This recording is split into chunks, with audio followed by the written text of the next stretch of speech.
Leah? What would be your first act as mayor in the District of Columbia with regard to preserving jobs for American citizens and legally authorized immigrants?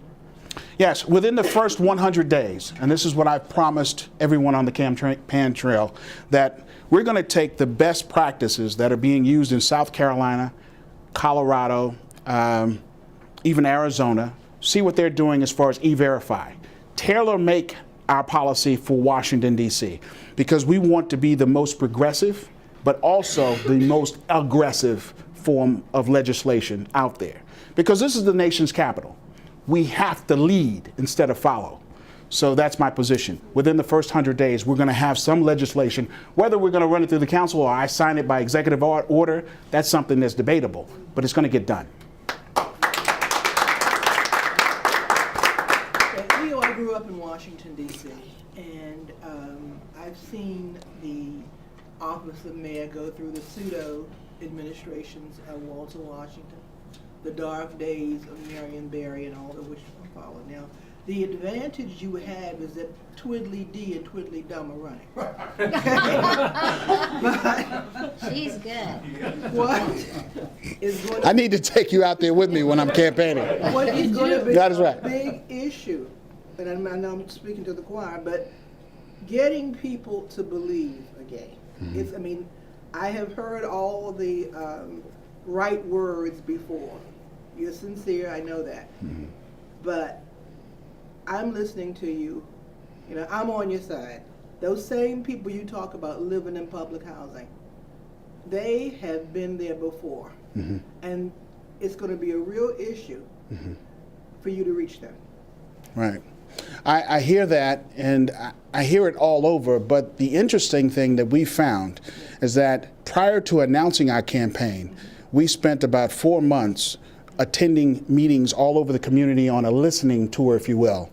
And a lot of people may not know this, but especially east of the river, people, they have a stigma attached to east of the river people.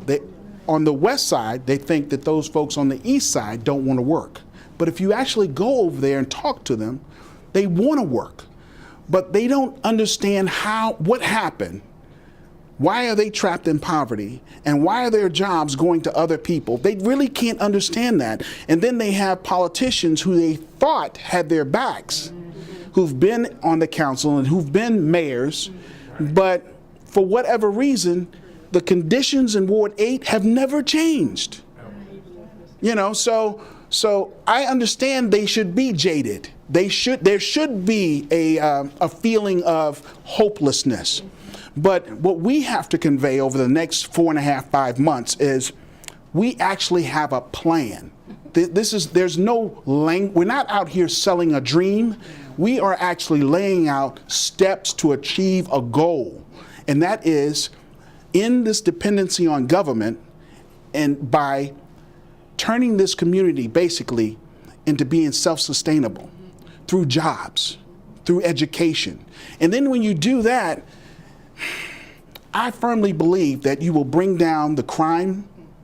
You will also shore up families.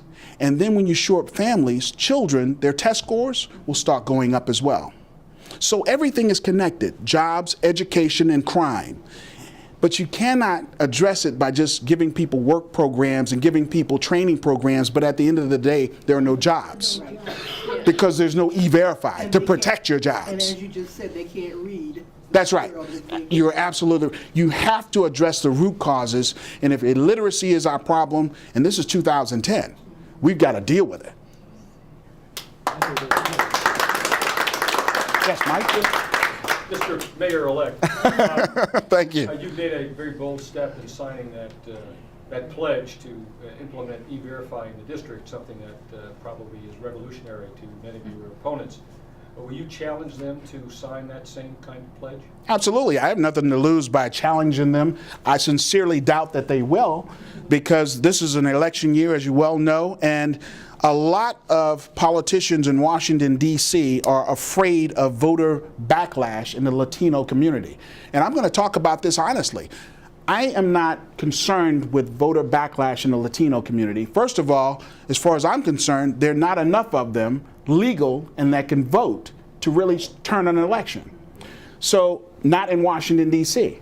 So if we concentrate on getting our message to the community, to the faith community, to the returning citizens in Washington, D.C., or ex-cons, if you will, because they can vote.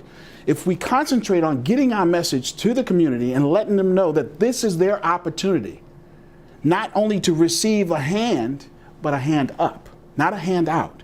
So this is their chance. So that's our message. So I will challenge them. I would love to see the incumbent and also the other leading candidates for mayor sign this pledge to introduce the federal e-verification program, but I sincerely doubt that they'll sign it.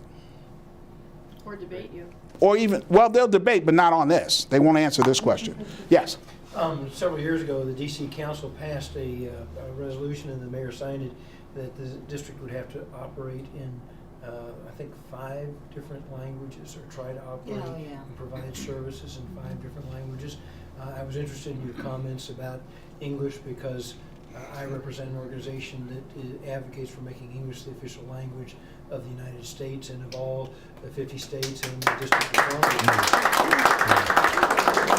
So I just was going to ask you to give you the opportunity to say what your position would be on that law, which costs a lot of money to implement, and is very divisive, and in a way discriminates against people who are born in this country that speak English as their native language. I appreciate that question, because I don't know if many of you feel the same way I do, but when I call businesses and they say press 1 for English, it really upsets me. It really does. And I think that even though I celebrate diversity and the different ethnicities that make up this beautiful country, I think the one thread that binds us is our language. And that's very important. And it must be taught at an early age. So, yes, I would sign legislation making English the official language of the District of Columbia. Yeah.